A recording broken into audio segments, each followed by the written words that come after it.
ईशा जी की जान बचाने और उन्हें होश में लाने के लिए सूरज एक ऐसा फैसला लेता है जो किसी की भी रूह कंपा दे। वह डॉक्टर की जगह खुद खड़ा होकर ईशा जी को डीसी शॉक देने का फैसला करता है। लेकिन सवाल यह है कि क्या ईशा जी सच में होश में आ पाएंगी या यह सूरज की आखिरी उम्मीद साबित होगी।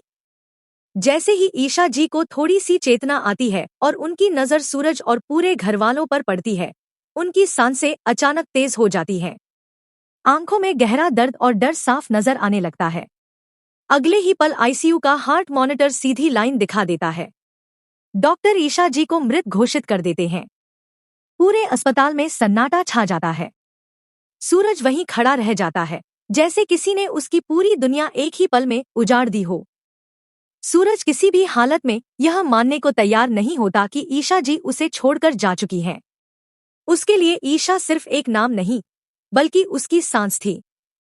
जब डॉक्टर बॉडी शिफ्ट करने की बात करते हैं तो सूरज उन्हें रोक देता है और भारी आवाज में कहता है कि उसकी ईशा जिंदा है और सब गलत कह रहे हैं। सूरज दोबारा आईसीयू के अंदर जाता है। ईशा जी बिल्कुल शांत पड़ी होती हैं, जैसे गहरी नींद में हो। सूरज उनके सामने कुर्सी खींचकर बैठ जाता है और उनसे बात करने लगता है, जैसे वह अभी भी जिंदा हो। वह उनसे कहता है कि वह ऐसा नहीं कर सकती। उन्होंने वादा किया था कि दोनों साथ मिलकर आईएएस की तैयारी करेंगे। वह अपनी गलती मानता है और कहता है कि अब वह बदल जाएगा। उनके कहने पर वह आईएएस बनेगा और एक अच्छा पति ब्रह्मचारी बनकर दिखाएगा। वह उनसे बस एक बार आंखें खोलने की गुहार लगाता है, लेकिन ईशा जी में कोई हरकत नहीं होती। सूरज की आंखों से आंसू थमने का नाम नहीं लेते। तभी उसके अंदर एक जिद जन्म लेती है। अगले ही पल वह डॉक्टर का सफेद कोट पहनता है, ग्लव्स लगाता है और मशीन के पास जाकर डीसी शॉक के पैडल उठा लेता है। नर्सें उसे रोकने की कोशिश करती हैं, लेकिन सूरज किसी की नहीं सुनता।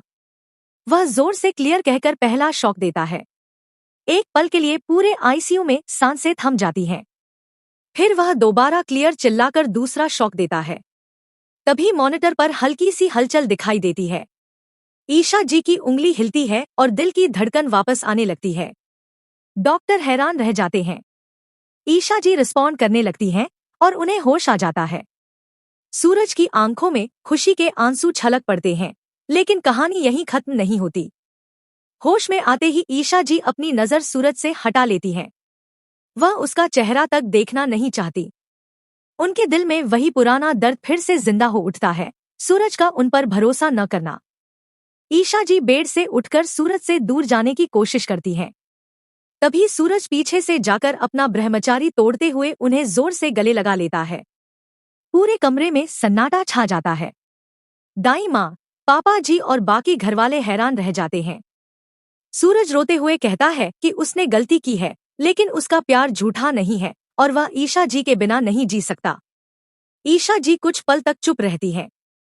उनकी आंखों में आंसू भर आते हैं। अब सबसे बड़ा सवाल यही है कि क्या ईशा जी सूरज को सच में माफ कर पाएंगी या यह नई शुरुआत किसी और बड़े तूफान की शुरुआत है। अगर आपको लगता है कि प्यार को एक और मौका मिलना चाहिए, तो अभी कमेंट में अपनी राय लिखिए। वीडियो को लाइक कीजिए और ऐसी ही दिल छू लेने वाली कहानियों के लिए चैनल को जरूर सब्सक्राइब करें।